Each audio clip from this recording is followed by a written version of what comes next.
Doron from Jerusalem. This is TV7's Israel at War update, and today is the 45th day since the Islamist Hamas and its affiliates from the terror-plagued Gaza Strip launched an onslaught on southern Israel, declaring war by blatantly massacring some 1,400 individuals, including Israelis, women, children, infants, as well as foreign nationals.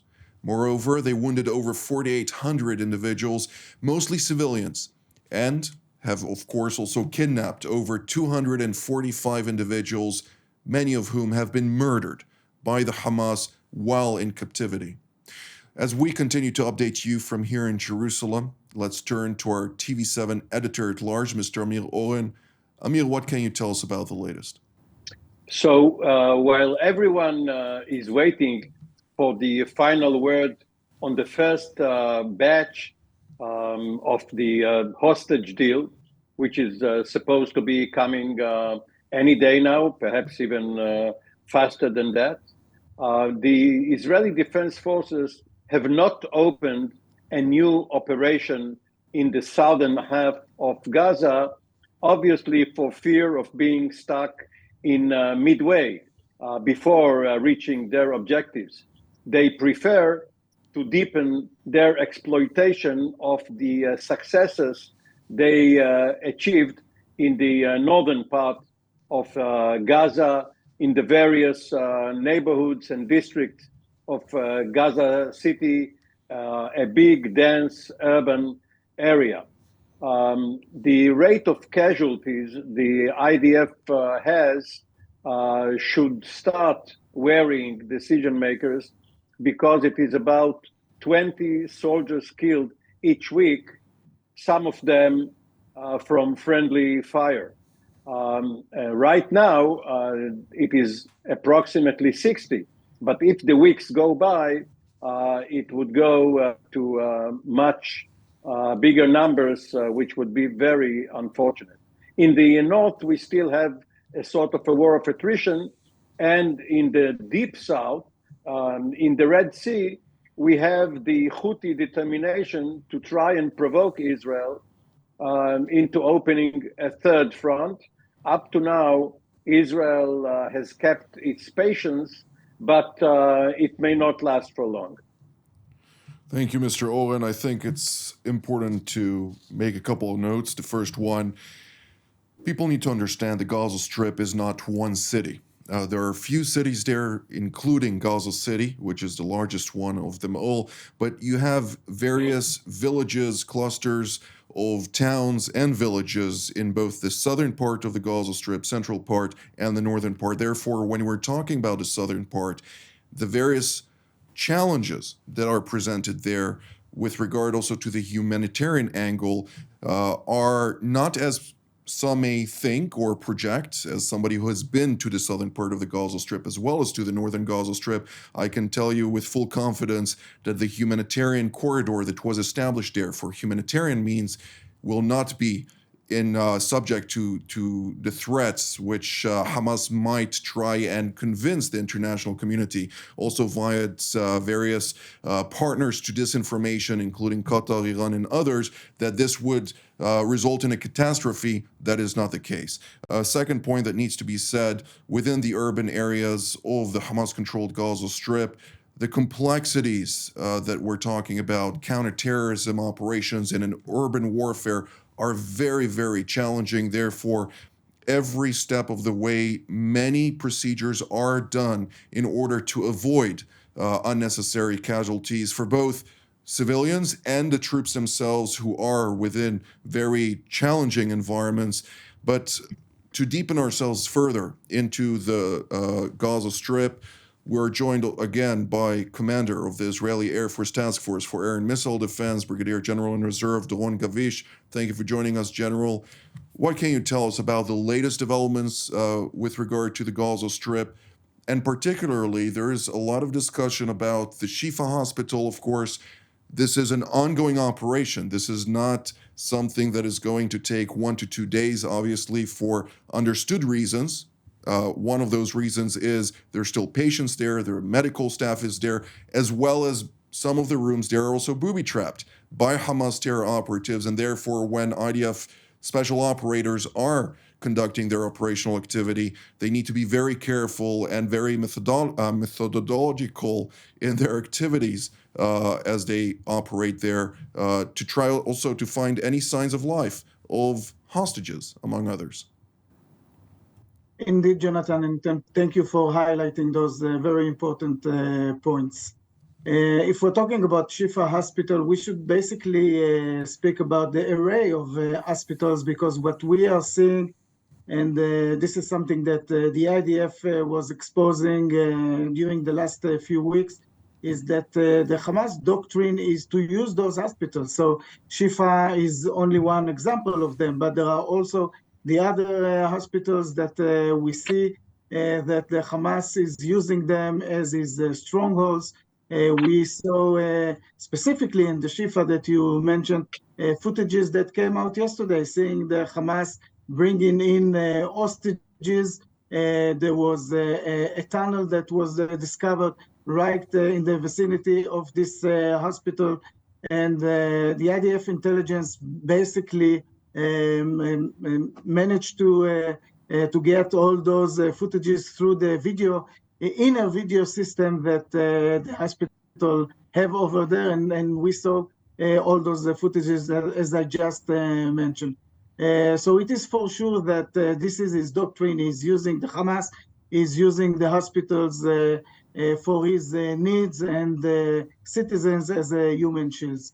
Furthermore, we have to say that what is happening in the last few days is that the IDF is deepening his hold on the central and the northern part of the Gaza Strip, and we see him entering another two neighborhoods in the last 72 hours. It's neighborhoods and cities, as you rightly explained, urban cities, Zaytun and Jubalia, and those are strongholds of the Hamas terrorist organization. There are terrorists there in I would say at least two battalions of terrorists, and there is a furious fights which are going on over there, and we see that the IDF is continuously, as I said, is operation, and it's probably a matter in another few days, and those areas would be also fully controlled by the IDF.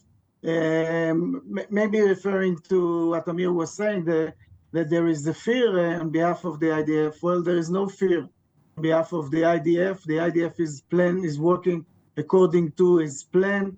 As you said, very methodological way, very professional way. We are not in a hurry. The first idea is to gain the full control on this side, on the northern side of the Gaza Strip, and then go to the south side, although we see already some strikes toward the Hamas strongholds in Khan Yunis, which is basically on the south side. So the IDF is working according to his plans.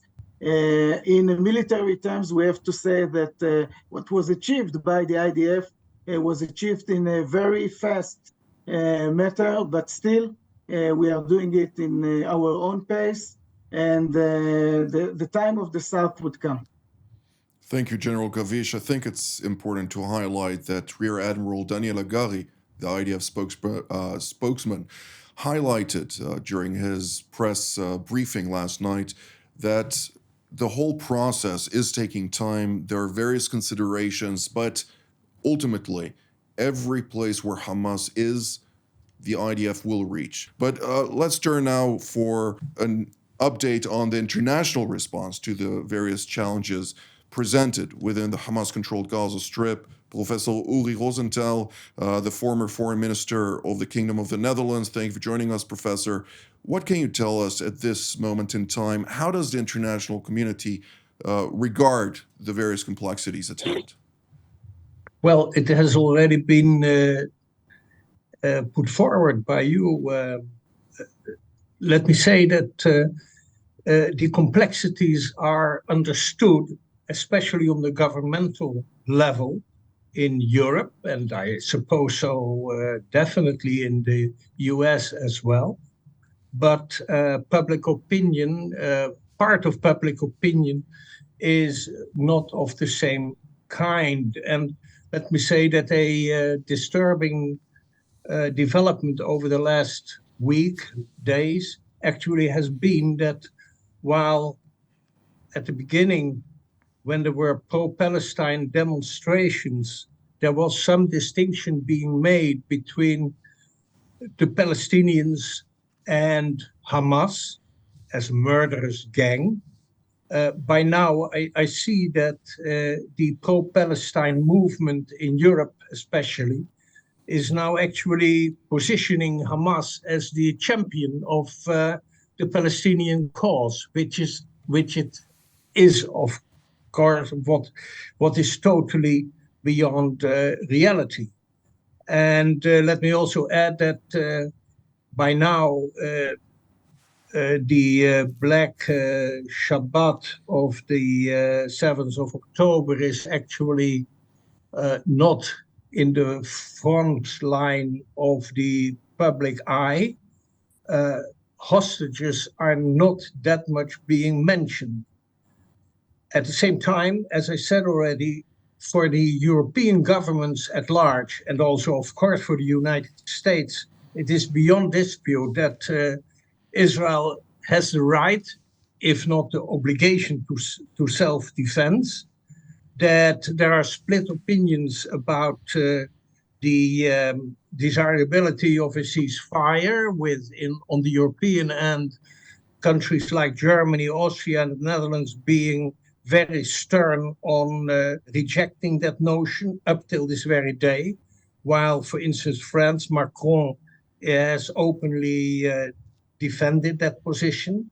Let me also add to the discussion point about taking time that there is a keen notion in Europe that it would be of the greatest importance indeed that the IDF, the Israeli government, would indeed reveal the misdeeds of the Hamas gang underground, and not the least under the Al-Shifa hospital.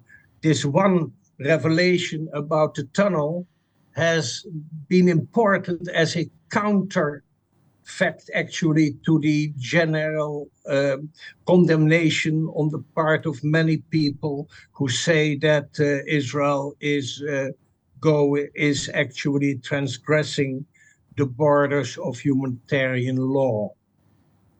Well, those same people might not be very informed about what humanitarian law actually entails, nor the laws of war and international law, since Israel is wholeheartedly and goes out of its way beyond the constraints of humanitarian law to help and provide fuel to hospitals, fuel even to UNRWA, coming to an understanding with the United States about 2 trucks of petrol per day to the United Nations Relief and Works Agency for Palestine refugees in order to ensure that the systems in Gaza will remain functioning, something that does not require under international law, and I think that is very important to emphasize.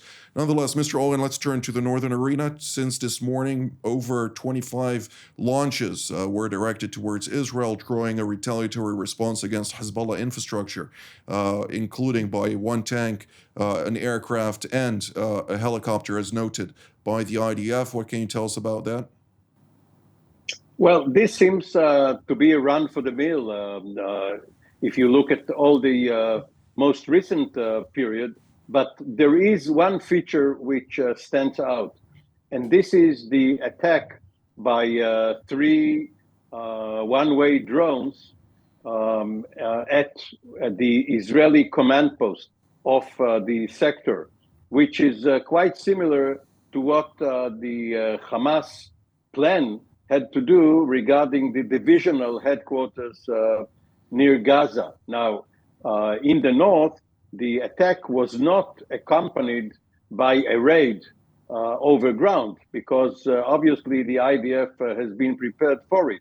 but it is similar, focusing on one of the units, headquarters, not to specify which one, but an important unit.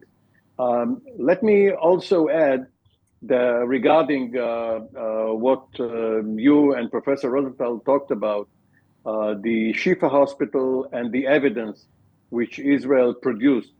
There is a natural tension between intelligence and operational planning and information campaigns. If the other side knew exactly what Israel knows, it could guess to what direction the next operation will go. So it behooves Israel to keep secret what it found, even having captured hundreds of Hamas informants. Israel now has a treasure trove of intelligence from the fact that its forces are in Gaza and are, of course, taking pictures and bringing other documents. But it is not helpful to the operational planning of the next phase to publicize it all. And yes, it could help the information and diplomacy campaign that Israel conducts worldwide and perhaps buy it more time, which is also an operational consideration. But all in all, it must keep some of its secrets to itself. Absolutely, and naturally, the operational angle of things is more important than the public relations, especially when much of this information, the intelligence information in particular, is also shared with the United States and other intelligence agencies to suffice at least the international backing that matters within this context, at least for the medium term. But let's turn to General Gavish. Mr. Oren also mentioned the drone strikes that were conducted from the Lebanese territory by the Iranian proxy Hezbollah. What can you tell us about that, and what are the current challenges that Israel faces from the north? Yeah, well, we saw those, but we also saw some rockets that were shot, 25 rockets during the last days, and also some anti-tanks units that were trying to shoot toward the Israeli post. So we have to say that the Hezbollah, is continuously, shooting rockets, UAVs, and other means toward the Israeli, but they are trying not only to shoot toward military posts, also toward our civilian cities, and this is what we see during the whole war, but mainly we see it, I would say, in a little bit higher scale in the last few days, and this is why the IDF, the Israeli officials, are saying more than once that the Hamas is really playing with their fire, because in some point he would cross this border that Israel would continue in, let's say, in containing the situation up in the north. And by saying containing is basically by what we see done by the IDF in the last few weeks and also in the last few days. So from one hand, striking back, intercepting, of course, those rockets, as we saw today, that the majority of them were intercepted by the Iron Dome, and the others fell in open areas. But also we saw the IDF intercepting those launchers that the UAVs were sent from, and of course the anti-tank units. And we saw the IDF also in the last few days shooting against launchers, air-to-surface launcher, or surface-to-air, launchers that were shot toward the Israeli UAVs.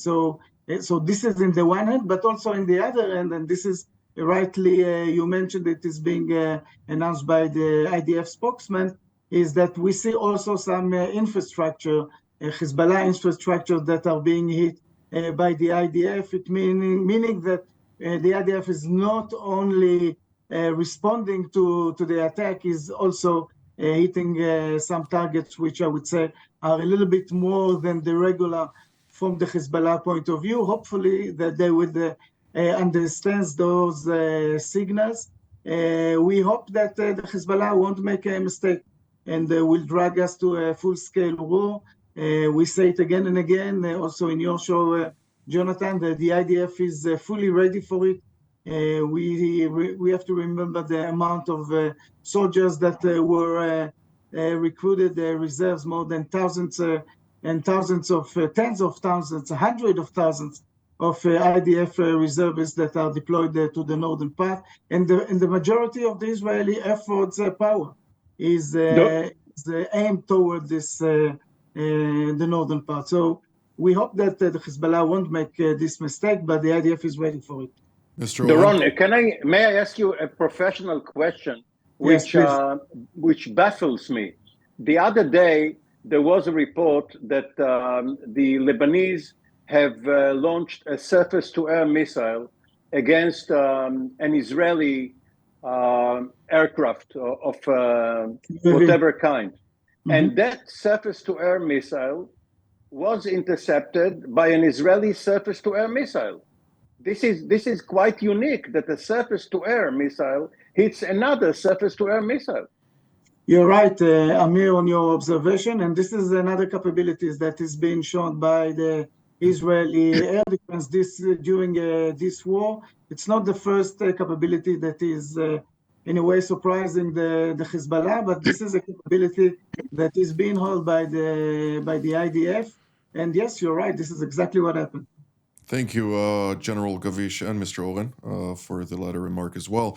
I'd like to ask Professor Rosenthal, if I may, not only with regard to Hezbollah, but all Iranian proxies have ratcheted up their activities, also against Israel as well as against the United States or U.S. forces operating in Iraq and Syria, as well as the Ansar Allah terror proxy, namely the Houthis in Yemen, which have now engaged in piracy, taking over a British-owned vessel operated by Japan, which I know there was some various reporting about this being somehow an Israeli-owned vessel. That's not the case. That's been refuted, and both the IDF and various authorities here in Israel have highlighted that time and again. But the Houthis have noted that they will continue with piracy in the Red Sea against maritime shipping that is going to have quite the implications for Europe.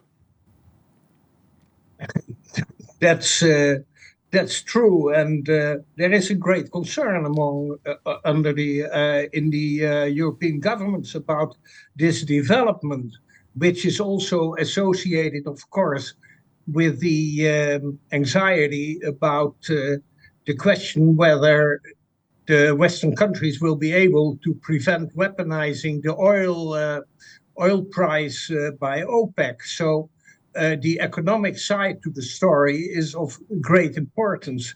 And let me add to that I am myself, on a personal base, very disappointed about the fact that it seems as though the governments in Europe, and let me also add, to be frank, the US, do not fully get a grip on the Iranian policies with Iran. Iran remains the elephant in the room, and there are continuously mixed messages from the Iranian leadership about what they are up to.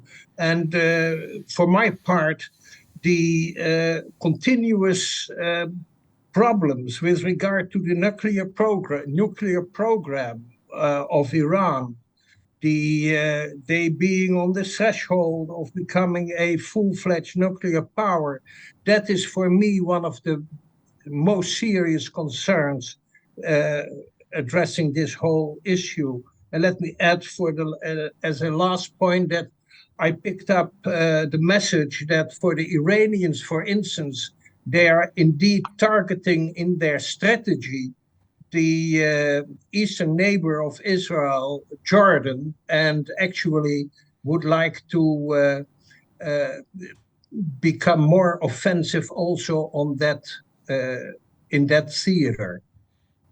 Absolutely, we see that by the deployment of quite a large contingent of Hashtashabi, or the Popular Mobilization Forces, which is a cluster of Iranian alliances of various Iraqi militias, which then also attack U.S.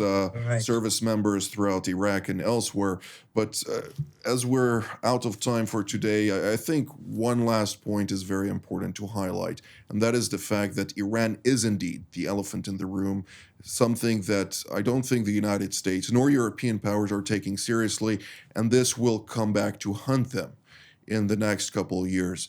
But this, as noted, is all the time for today. I'd like to thank Professor Rosenthal, General Gavish, and Mr. Oren for taking out of your times to update us today on the latest. I'd like to thank all of you at home as well. Following TV7's Israel at War update, we will broadcast tonight at 9 p.m. Jerusalem time, our regular TV7 Israel news. With much of what has been discussed here, you will hear the leaders themselves also speaking to those matters.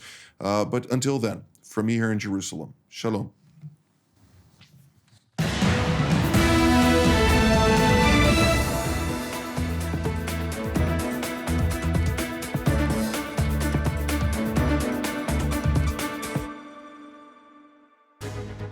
My name is Doron Gavish, and my background, 30 years of serving in the Israeli Air Force. My last job, I was the commander of the Israeli Air and Missile Defense during the introduction of the Iron Dome to the defense of Israel. All of this allows me really to be part of the team here in TV7. It is super important to have such a platform. We talk about the global situation, we talk about Israel, and those different angles which are relevant to the discussion.